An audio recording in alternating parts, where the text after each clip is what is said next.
My name's Aaron, I'm 34, and for the past 7 years, I've been what my family calls the reliable one. You know the type, pays on time, answers calls, shows up when someone's in the hospital, takes care of the chaos behind the scenes so no one else has to.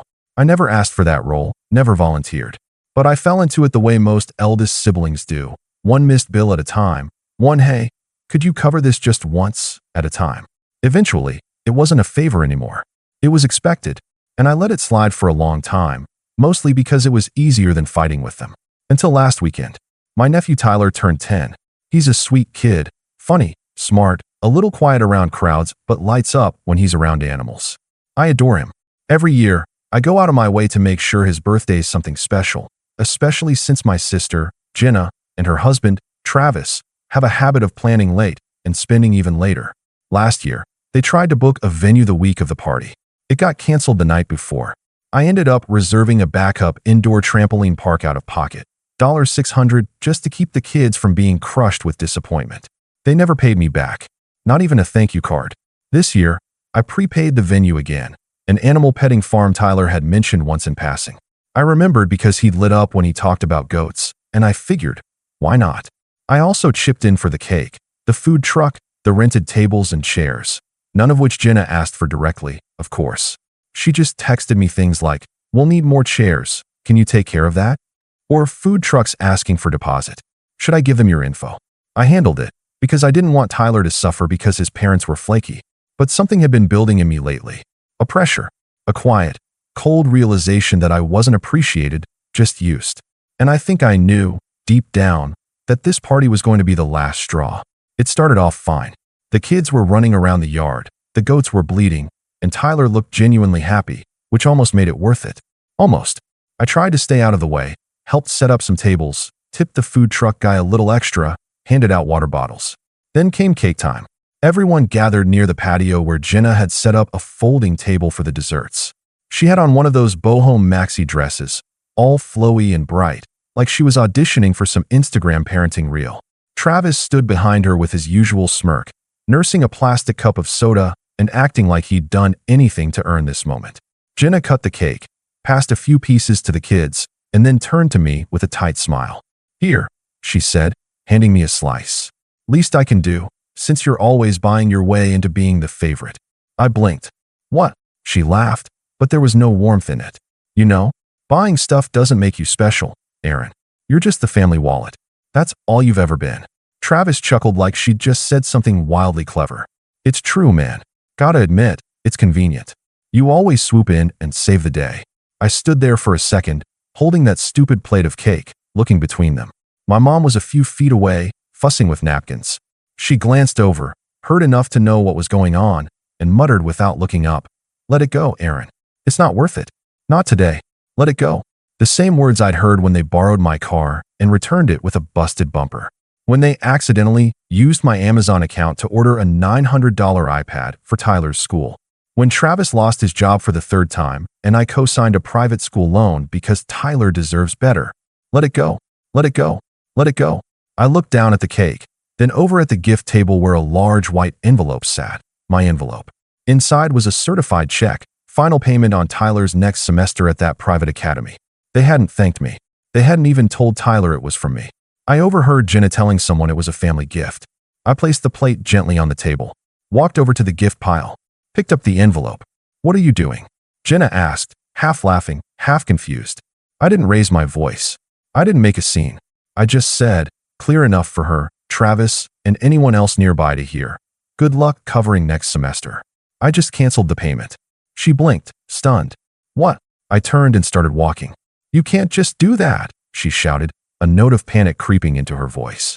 "Aaron, you promised." "I never promised," I said, not looking back. "You assumed." Big difference. I made it halfway down the gravel driveway before I heard footsteps pounding behind me. I didn't need to turn around to know it was Travis. And I knew, just knew, that whatever he was about to say wasn't going to be an apology. He caught up to me near the gate, slightly out of breath, red-faced. "Hey, come on, man. Don't do this. We're family." I paused at the word. Family.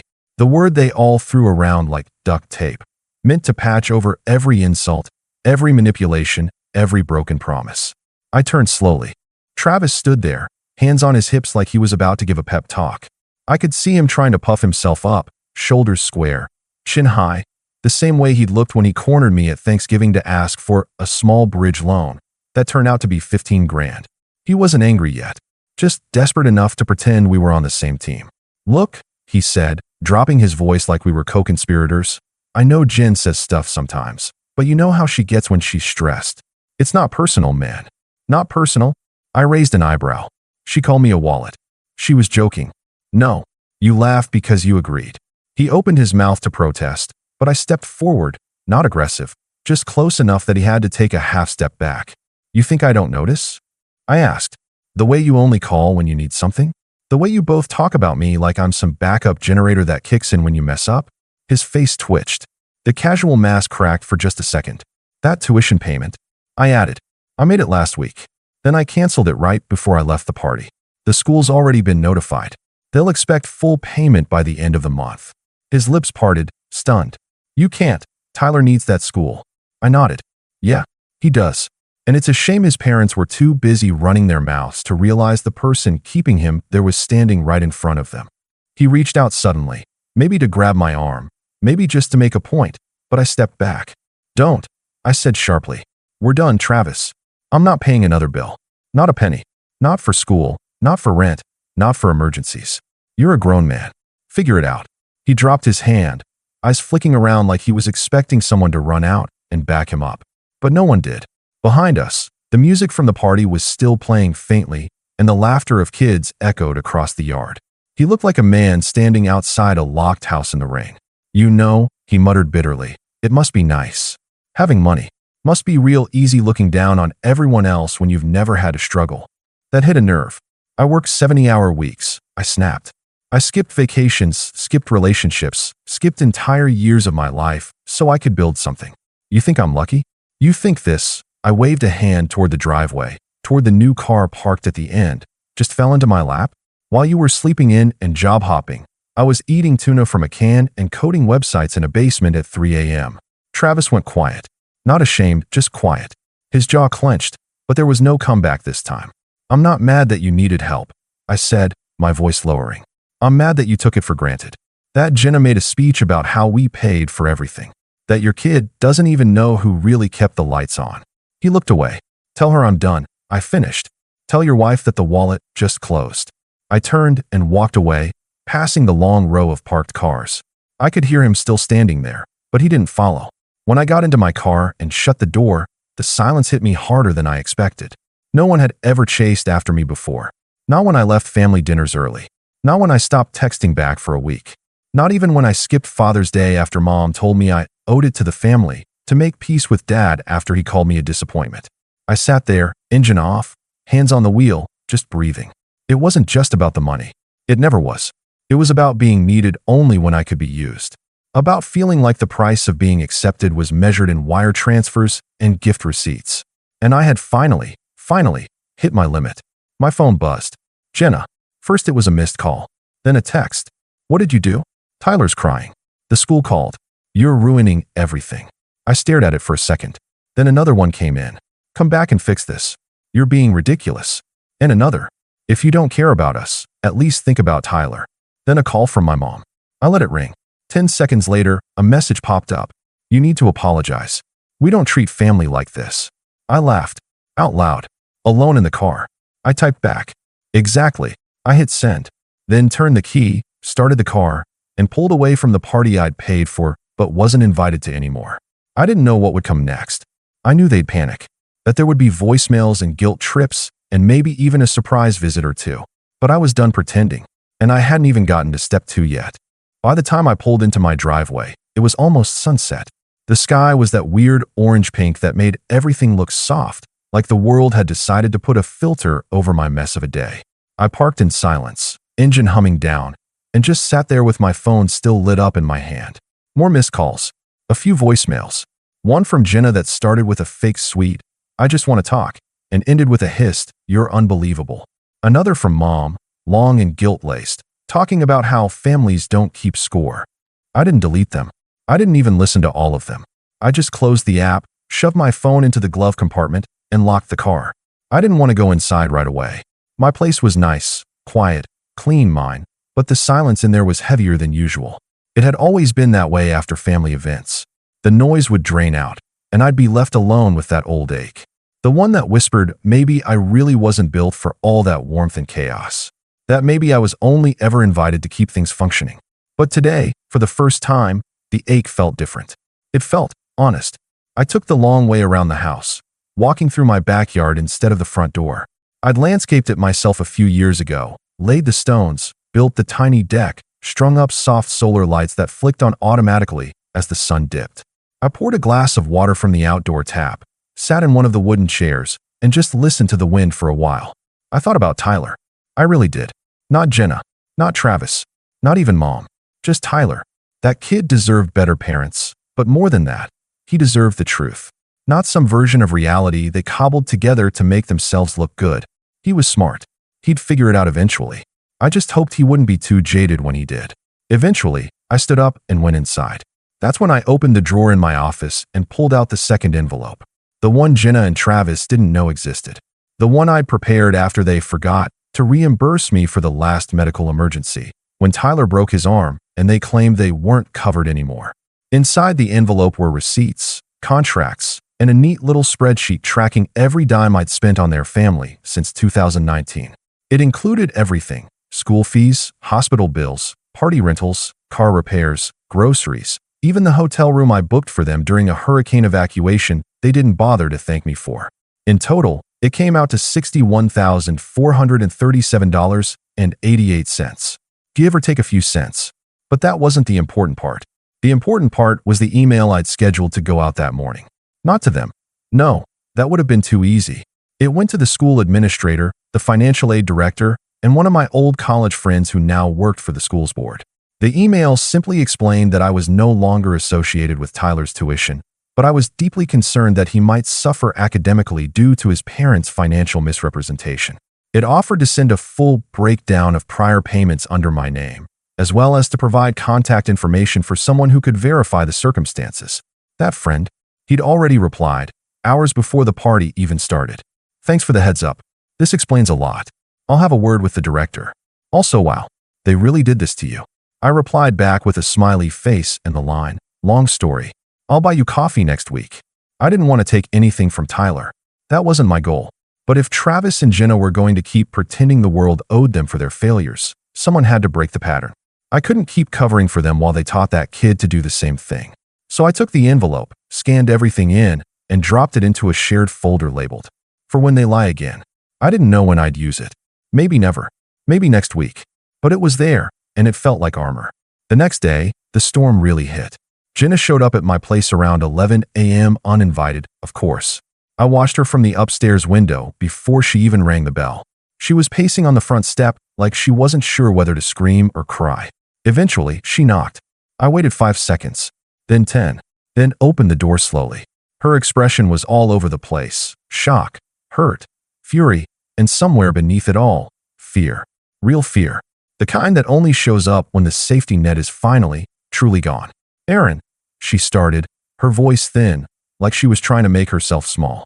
"Please, we need to talk." "I don't think we do. Tyler's school is calling," she said, stepping forward. "They're saying things about payments being canceled, about financial aid being denied. What did you do?" I told them the truth, I said. That I'm not his parent. That I've been paying for him out of guilt and obligation, but that I'm not responsible for your life anymore. She stared at me, stunned. "You can't just walk away." I already did. Her eyes filled with tears. "What about Tyler? You're punishing him for what we did." "No," I said, quiet. "I'm teaching him what accountability looks like." That's when her face changed. The anger flared back. "You think this makes you the good guy? I think it makes me free." She opened her mouth to argue again, but I didn't give her the chance. "Jenna," I said, "go home. And tell Travis." This was step one. Then I closed the door. I didn't hear from Jenna or Travis for 3 full days after that. 3 glorious days of quiet. No buzzing phone. No guilt-laced texts. No fake apologies or frantic pleas pretending to be about Tyler. Just silence. I took long walks. Cooked dinner like I actually had time to taste it. Slept. Deeply. For the first time in what felt like years, I didn't feel like I was bracing for someone else's disaster. And then, on day 4, came the voicemail from my mom. Aaron, I'm coming over tomorrow. We're going to talk about this. I'm not letting you tear this family apart. That's when I knew it was time for step 2. Step 2 wasn't dramatic. It wasn't loud. It didn't involve shouting matches or locked doors. It was just clean. The next morning, before Mom showed up, I gathered every financial record I had. Bank transfers, canceled checks, contracts, even the old emails where Jenna had sent me PayPal requests labeled urgent and please just this once. I put it all in a neat little binder. Then I pulled out another envelope, this one sealed and addressed to my lawyer. Inside was a notarized letter I'd had prepared a year ago when I first started getting the creeping sense that someday I'd need to protect myself. The letter revoked my informal financial responsibility for any member of my extended family and outlined how no further payments were to be made from my accounts on anyone's behalf, just in case things escalated. It also included a formal notification. As of that date, I was resigning from the trust my dad had named me executor of because, surprise, even after all this, they still planned to make me the one responsible for distributing family assets when the time came. No more. I texted my lawyer to confirm receipt. He wrote back, "Smart move. About time." Then, with everything filed and sent, I waited. Mom arrived at noon. She didn't knock, just walked in like she always had. That was the first thing I noticed. How normal it felt. How routine. She swept in like this was her house, like I was still 16 and she was here to tell me to clean my room or help set the table. But when she saw the binder sitting on the kitchen counter, her face shifted. "What's this?" I gestured. "Everything I've paid for since 2019. Itemized. Receipts included." I thought it might help make the next conversation easier. She flipped through a few pages, frowning. "Why are you doing this?" "Because you said I was tearing the family apart. I figured if we're going to talk about that, we should look at the facts." She closed the binder and gave me one of those tired mom sighs. The kind meant to imply I was being dramatic, overthinking, ungrateful. "You're missing the point," she said. "It's not about money. It's about love. About helping each other." I laughed. "Is that what this is? Love? Aaron? Because if this is what love looks like, I want no part of it." She sat down across from me, her expression hardening. "You've always been the strong one, the capable one. That's why we leaned on you. You make things look easy. Maybe we forgot to say thank you every time, but that doesn't mean we didn't appreciate it." "That's the problem," I said, calm but sharp. "You didn't forget to say thank you. You just decided you didn't need to anymore." There was a long pause. She didn't deny it. "I'm not going to ruin my life so the rest of you can avoid cleaning up yours," I said. "I love Tyler. But Jenna and Travis? They crossed a line." Mom shook her head slowly. "So what? You're just cutting us all off." I leaned forward. "No, I'm just taking back control. Of my time, my money, my sanity. If you need something, you ask. I'll think about it. But the era of me being the silent safety net? It's over." She looked like she wanted to argue, but she didn't. Instead, she stood, smoothed her sweater, and said, "I hope you can live with this." I smiled. "I'm counting on it." She left without another word. 2 weeks passed. I didn't hear from anyone, not even Tyler. Then, one evening, I got a knock on the door. Not Jenna, not Travis. Tyler, 10 years old, wearing his school backpack, standing nervously on my porch. "Hey," he said. I don't think I was supposed to come." I crouched down to meet him at eye level. "You're always welcome here, buddy. What's up?" He hesitated. "They're fighting a lot. Mom and Dad. About the school. About money. About you." I nodded slowly. "That's not your fault." "I know," he said, but didn't sound convinced. I wanted to say thank you. For the party. And the school. And stuff." I swallowed. "You don't have to thank me, Tyler. I did it because I care about you." He looked down. "They said you don't anymore." I placed a hand on his shoulder. "That's not true. But sometimes, when adults make bad choices, the people who've been covering for them have to stop. Or else the cycle keeps going forever. Do you understand?" He nodded. Slowly. Then his eyes brightened. "Can I still come hang out sometimes?" "Of course," I said, pulling him into a hug. "Anytime." That night, we made mac and cheese, watched an old movie, played cards until his mom called looking for him. She didn't say much, just told me to send him back home. I did, but not before slipping a small envelope into his backpack. Inside was a prepaid debit card loaded with a modest amount and a sticky note that read, "For books, art supplies, or whatever you want. Not for your parents. Just for you." I didn't hear a word from Jenna after that, but I didn't need to. Over the next few months, things shifted. I stopped answering family group texts that only showed up when someone needed help. I went back to therapy. Not because I was falling apart, but because I realized I deserved to process how long I'd spent being the stable one and nothing else. I started traveling. Just small trips at first. A cabin near the lake. A flight out to Denver to visit college friends. I left my phone on Do Not Disturb more often than not. At Christmas, I didn't go to the big family dinner. Instead, I took Tyler out for a day in the city, museums, pizza, an arcade. He told me he was thinking about being an architect someday. I told him he'd be great at it. At one point, he looked up at me and said, "You seem happier now." And I realized I was. Not because I'd won some big fight. Not because I'd crushed anyone. But because I finally stopped letting guilt dictate my life. I still get the occasional message from Travis. Mostly passive-aggressive. Stuff like, "Wish we could have worked this out like adults." Or, "Hope you're enjoying your high horse." I don't respond. Jenna stopped pretending completely. I haven't heard from her in months. But that's fine. Let her stew. Let her learn. Let her explain to Tyler, one day, why his uncle had to step back to keep from drowning. Because I wasn't the villain in this story. I was the one who said no. Finally. And sometimes, that's what being the hero really looks like.